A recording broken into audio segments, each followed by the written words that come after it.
تین عادتیں اپنی اولاد کو تم نے لازمی سکھانی ہے، تربیت کے اندر والدین توجہ کریں۔ صحابہ نے عرض کیا یا رسول اللہ وہ کون سی؟ فرمایا کہ حب نبی کے، اپنے نبی کی محبت تم نے خود اپنی اولاد کو سکھانی ہے۔ نہ مسجد کے مولوی پہ چھوڑیں، نہ اسکول کے استاد پہ چھوڑیں، نہ کالج کے پروفیسر، نہ یونیورسٹی کے لیکچرار پہ چھوڑیں۔ نبی کی محبت تم نے گھر سے دے کے بھیجنی ہے بچے کو۔ کون دے کے بھیجے گا؟ وہ بندہ جس نے کبھی زندگی میں نبی کریم علیہ الصلوۃ والسلام کی سیرت کی ایک کتاب بھی نہیں پڑھی۔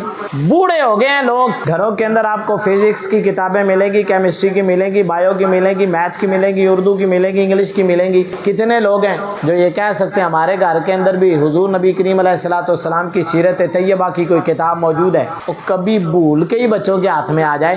موبائل تو ہے بچوں کے ہاتھ میں، مہنگا لے کے دیا آپ نے، 10 20 30 ہزار کا موبائل آپ نے بچے کو لے دیا ہے، وہ 200 400 500 روپے کی سیرت کی کتاب بھی لے دیتے۔ جن والدین نے تربیت کرنی تھی وہ خود غیر تربیت یافتہ ہیں۔ پھر صحابہ نے پوچھا یا رسول اللہ دوسری چیز ہم نے اولاد کو کیا سکھانی ہے؟ میرے کریم نبی نے ارشاد فرمایا وحب آل نبی، نبی کی آل کی محبت تم نے سکھانی ہے گھر میں۔ کبھی نبی کی آل کی محبت کے بارے میں پڑھا؟ کبھی حضرت فاطمہ تو زہرا سلام اللہ علیہا کی زندگی کو پڑھا؟ آپ کی شادی مبارک کس طرح ہوئی؟ آپ نے اپنی ازدواجی لائف کیسے گزاری؟